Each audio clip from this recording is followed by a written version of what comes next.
اس زمانے کے super power تھے، وہ اپنے آپ کو سپر پاور کہلاتا تھا۔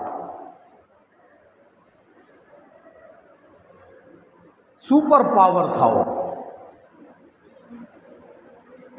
اپنی طاقت، اپنی منمانی، اپنی رعایا سے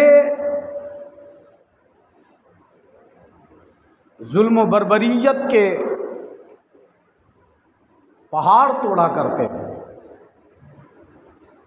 لیکن وہ نہیں جانتا تھا، خود کو تو سپر پاور تو کہتا تھا، اپنے آپ کو بڑا طاقتور مانتا تو تھا، لیکن وہ یہ نہیں جانتا تھا کہ جس نے ہمیں سب کو، ساری کائنات کو جس نے پیدا کیا، وہ سب سے بڑی طاقت والا ہے، وہ سب سے بڑی حکمت والا ہے، عظمت والا ہے۔ اس کی طاقت کے آگے کون ٹک سکتا ہے؟ کون رک پائے گا؟ نمرود نے چاہا کہ ہم بربریت کے پہاڑ توڑیں، اور سپر پاور ہونے کی وجہ سے کئی چیزیں وہ سر انجام دیا، لیکن میرا رب تو وہ ہے، جب زندگی دینے پر آ جائے تو ایک مکڑی کے جالے سے اللہ رب العزت زندگی عطا کر دیتا ہے، اور جب میرا رب مارنے پر آ جائے تو پھر ایک لنگڑے مچھر سے اسے موت دے دیتا ہے۔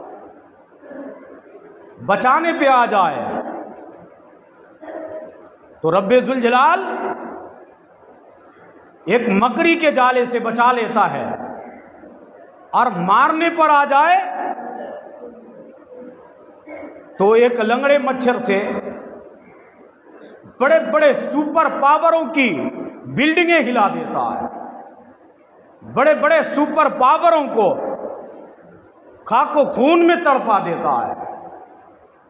اسے اندازہ نہیں تھا، خود کو تو سپر پاور مانتا تھا، کہلواتا پھرتا تھا، لیکن رب ذوالجلال کی مشیت تو دیکھو، خود کو سپر پاور کہلانے والے، اپنے آپ کو بڑے طاقتور منوانے والے، اپنے آپ کو خدا کہلوانے والے، لوگوں سے سجدہ کروانے والے، لیکن رب ذوالجلال نے ایک لنگڑے مچھر کو پیدا کر دیا۔ اس کے لیے یہ نمرود بستر پر سو رہا تھا، آرام سے ٹھاٹھ کی نیند لے رہا تھا۔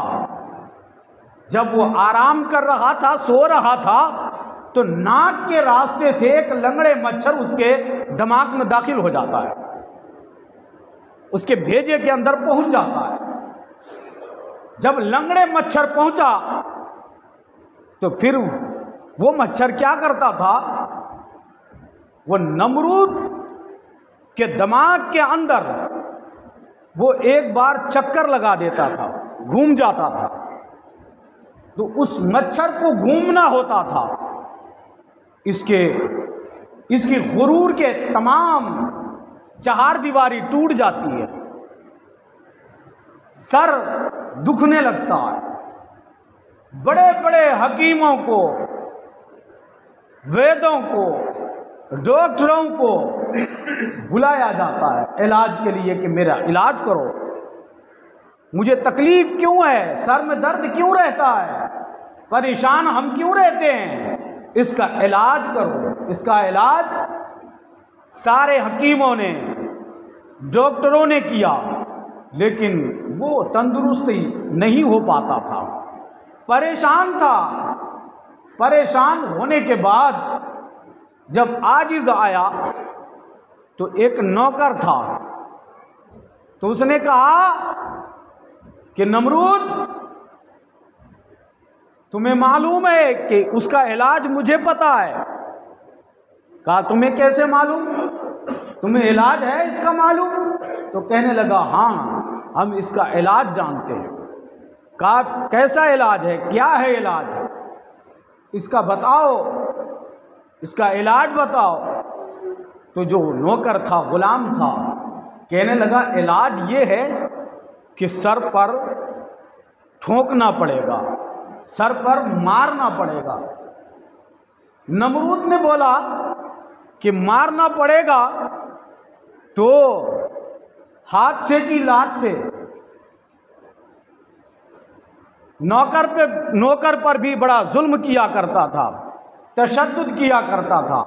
تو اس نے سوچا کہ موقع غنیمت ہے، اس نے بولا کہ لات سے نہ ہاتھ سے، پھٹے جوتے سے مارنا پڑے گا۔ کہا اتارو جوتا، اتارا گیا۔ ڈر گیا کہ کہیں، وہ سوچا، نوکر نے سوچا کہ نمرود نے اپنی جوتیاں اتارنے کو بولا۔ نمرود نے کہا نہیں نہیں، تم اپنی جوتیاں اتارو۔ جوتیاں اتاری گئی، اور اتارنے کے بعد اس غلام سے کہا گیا کہ میرے سر پر پیٹنا شروع کر دو۔ جوتیوں سے مارتا تھا۔ مچھر بھی دیکھو کتنا چالاک ہے، جب اوپر سے ضرب لگتی تھی، پٹائی ہوتی تھی، تو مچھر دماغ کے کسی کونے میں دب کر بیٹھ جاتا تھا، چپک کر کے، چپ کے بیٹھا رہتا تھا۔ تو جب وہ بیٹھا رہتا تھا تو نمرود کو راحت پہنچتی تھی، تکلیف نہیں آتی تھی، سکون مل جاتا تھا۔ پھر غلام سے کہتا تھا ٹھوکنا بند کر دو، ٹھوکنا بند کر دیا جاتا تھا۔ پھر مچھر جو ہے ایک چکر پھر لگا دیتا تھا، اس کے غرور کے چہار دیواری ٹوٹ جاتی تھی۔ پریشان، اب کرے تو کرے کیا، مارتا رہا، ٹھوکتا رہا، اور اسی مچھر نے اس نمرود کو موت کے گھاٹ اتار دیا۔ تو میں یہ اس لیے کہتا کہ اگر میرا رب وہ ہے بچانے پہ آ جائے تو ایک مکڑی کے جالے سے بچا لیتا ہے۔ وہ غار ثور بھول گئے جب حضور علیہ السلام نے مکہ سے مدینہ کی طرف ہجرت کی تھی۔ حضور جا رہے تھے اور رات میں کفر کے آتنکوادوں نے، جبر کے آتنکواد نے، ان لوگوں نے حضور علیہ السلام کے قتل کرنے کا منصوبہ بنایا تھا، اور اس بستر پر جو نبی علیہ السلام کا بستر تھا، اس بستر پر علی کو لٹا دیے تھے۔ کہنے لگے علی میری بستر پر لیٹ جا، اور حضور علیہ الصلوۃ والتسلیم رات میں ہجرت کرنے لگے، اور حضرت علی کو لٹایا اس بستر پر۔ ہمارے جیسا ہوتے چاروں طرف ظلم بربریت کے پہاڑ توڑنے والے، اذیت پہنچانے والے، اور وہ ننگی تلوار لے کر رات بھر پہرا دینے والے، کوئی بستر کے پاس ہو اور موت کو قریب سے کوئی دیکھتا ہو تو پھر انسان کی روح کانپ جائے گی۔ ہم اور آپ ہوتے تو کہتے کہ ہم کو کس بستر پر لٹا کے جا رہے ہیں، موت والی بستر پر، موت کے بستر پر لٹا کے جا رہے تھے، ایسا ہم کہہ دیں گے۔ لیکن وار علی، آپ کی عظمت پر ہماری جانیں قربان، بستر نبی کا ہے، لیٹے علی ہیں، حضور ہجرت کر رہے ہیں، اور کفار کیا سمجھ رہے ہیں؟ وہ سوچ رہے ہیں کہ نبی سو رہے ہیں، اور نبی کے بستر پر علی سو رہے ہیں، اور ان کو کیا معلوم ہو رہا ہے؟ نبی سو رہے ہیں۔ لیکن جب صبح ہوئی، چادر ہٹایا تو معلوم ہوا کہ نبی نہیں ہے بلکہ علی سو رہے ہیں۔ مگر یہ افسوس والی بات، ان کے بیچ پلا، ان کے بیچ بڑھا، ان کے بیچ جوان ہوئے، مگر وہ نہیں سمجھ پایا کہ یہ علی ہیں کہ نبی ہیں۔ ہمارے جیسا ہوتے تو ہم تو کبھی قبول ہی نہیں کرتے، لیکن حضور علیہ السلام نے ارشاد فرمایا تھا علی میری بستر پر لیٹ جا، کل صبح جو ہوگی کل صبح فلاں فلاں کو یہ امانتیں ہیں انہیں دینا ہے، یہ چیز ان کو دینا ہے، اور تمہیں پھر مدینہ شریف واپس لوٹنا ہے۔ اگر ہمارے جیسا ہوتے تو ہم انکار کر جاتے، لیکن حضرت علی کرم اللہ تعالی وجہ الکریم کہنے لگے کہ آج کی رات علی کو موت نہیں آ سکتی، بھلے دوسرے دن موت آ جائے گی، دوسرے دن علی مر سکتا ہے، لیکن آج کی رات علی نہیں مر سکتا۔ بھائی ننگی تلوار لے کے کھڑا ہے، قتل کے منصوبے بنے ہوئے ہیں، اور علی یقیناً کہہ رہے ہیں کہ آج کی رات کوئی مجھے مار نہیں سکتا، مجھ پر موت نہیں آ سکتی۔ آخر بات سمجھ میں نہیں آ رہی ہے، ایسا کیوں؟ تو علی نے ارشاد فرمایا کہ ضمانت مصطفیٰ نے لی ہے، اس لیے آج کی رات موت نہیں آئے گی، کہ صبح ہوگی، لوگوں کو امانتیں دینا ہے، مدینہ واپس آنا ہے، تو ظاہر بات ہے جب لوگوں کو امانتیں دینا ہے تو میں زندہ رہوں گا جبھی تو امانتیں دینا ہے، میری زندگی رہے گی تبھی تو امانت دینا ہے، تو میری زندگی کی ضمانت مصطفیٰ نے لی ہے، آج مجھے موت نہیں آ سکتی۔ یہ تفصیل میں نہیں جانا چاہتا۔ حضور علیہ السلام غار ثور میں گئے، دشمن تعقب کرنے لگے، پیچھے دوڑنے لگے، اس میں حضرت سراقہ بھی تھے،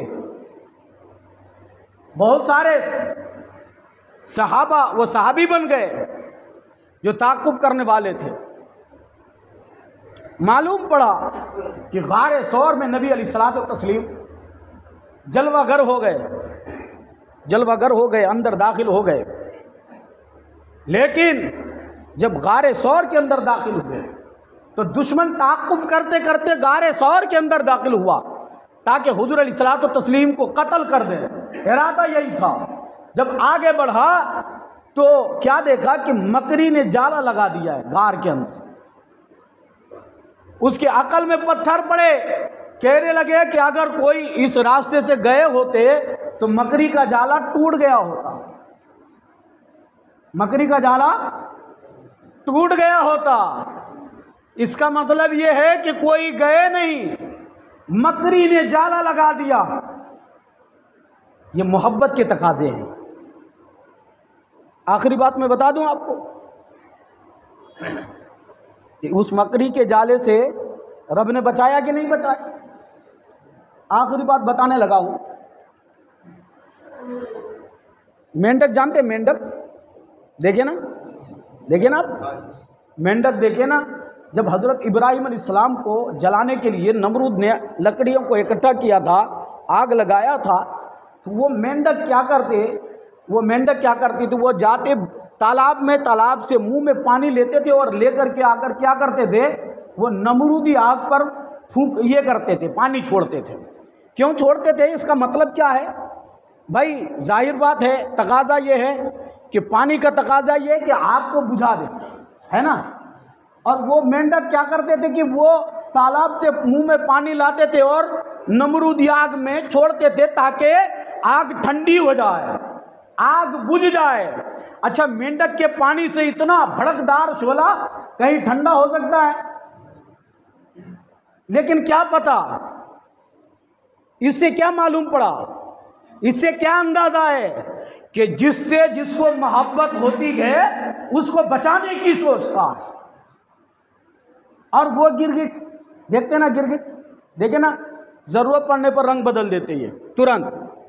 تو یہ کیا کرتے تھے، نمرود نے جو آگ لگایا تھا اس آگ کے پاس جا کر کے پھونک مارتا تھا آگ بھڑکانے کے لیے۔